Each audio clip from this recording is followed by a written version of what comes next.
doing 3 more wrenches. This is an antique wrench for a older metal lathe, early 1900s, mid 1900s. It's for these square-headed bolts, kind of like these guys here. No marks on it that I can tell, but I know what it's for. And we'll clean it up. We'll see if we get any other marks.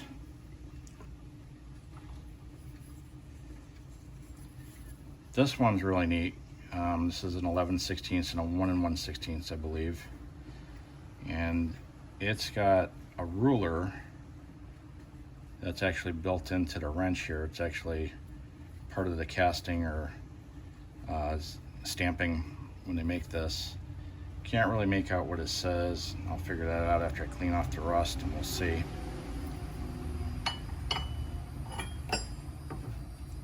The last one we got is a Duraspeed Quartzoid sprinkler head wrench. This is an oldie, another antique.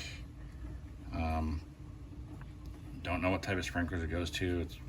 It's found in an old farm, so I'm assuming an old farming equipment.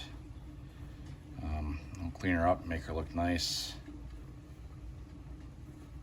and then put her in the toolbox. Okay, so we're gonna use a bigger bin. Put these 3 guys in. Probably going to use all the stuff I have to cover it.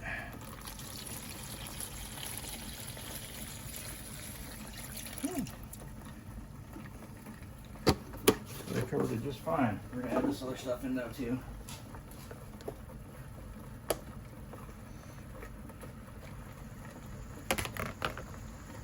This nasty stuff here. Been used more than once. Make it a little deeper. All right. So we'll give that 24 hours and we'll see how they come out.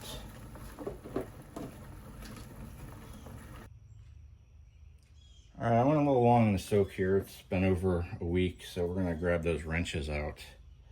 I got some other things in here too. Okay.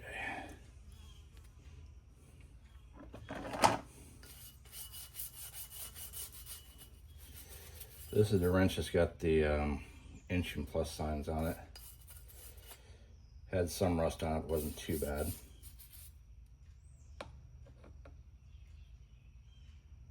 (11/16) and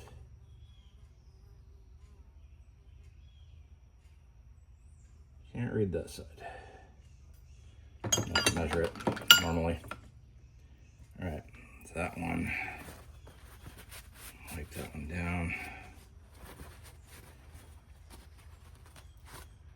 I'll rinse her off here in a minute. I'll get the other ones done. Okay, this is my Quartzoid sprinkler wrench.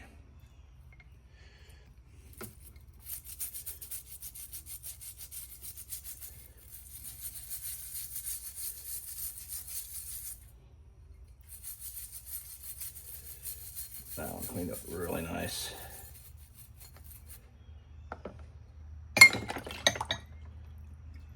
Yep. Came out real nice.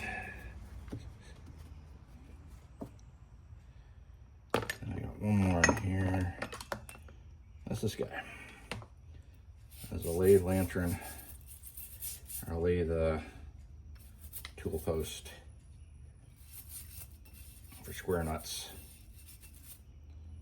So that says 5/8. Assume that's gonna be half. Yep, it's half. Writing there.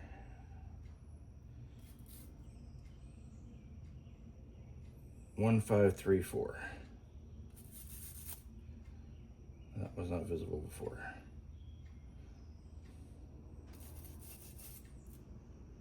There appears to be a little triangle there too, so I don't know what that is. Hands are black. So I will go clean this up and I'll be back. All right, it's time to, these are dried. I'm gonna oil these up. This one I'm worried about the most because it's already starting a little bit of flash rust. So we're gonna go in here and generously start wiping oil on it. Get every piece of it covered.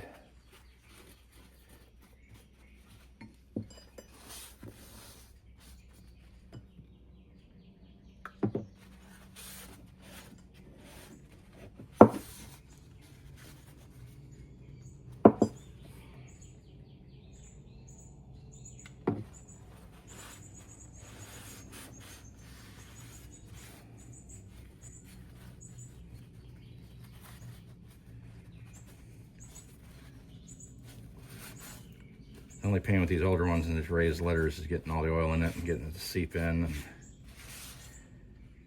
and dry.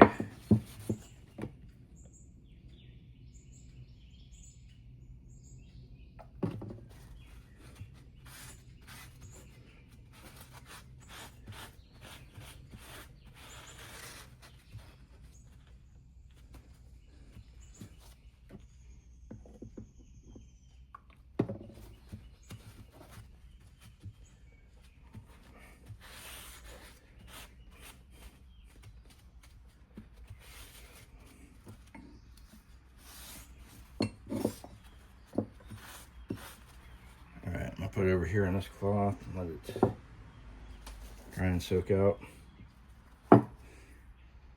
This one here, do this, and it says, oh, that's 1/1/16 and this is 11/16. I just noticed that one there now. So that has now been figured out. That seems about right.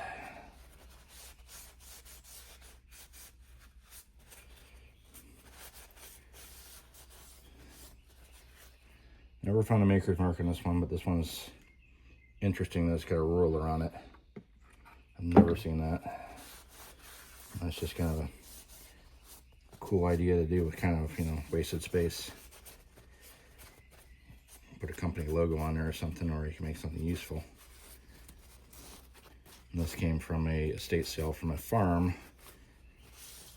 So I'm pretty sure that was probably sold by an implement company, and that was just a marketing gimmick, but still it's kind of unique. All right, last is this guy. The one that says 1334 there. I don't know if it'll focus or not. And then it's the other side is 5/8 and 1/2 inch.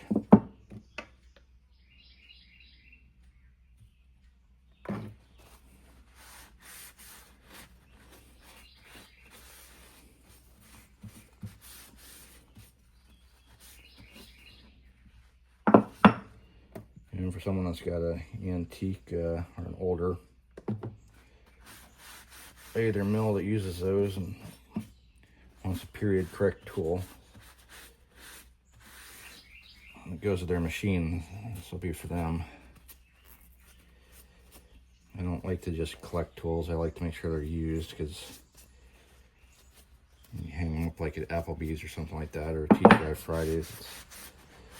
It's not a tool anymore, it's a decoration or a trophy, and it's not what tools are for, not to be used. Anyways, that's all of them cleaned up. They look pretty good.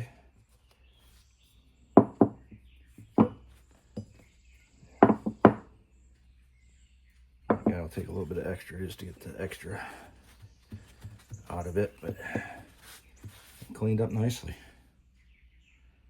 Until next time.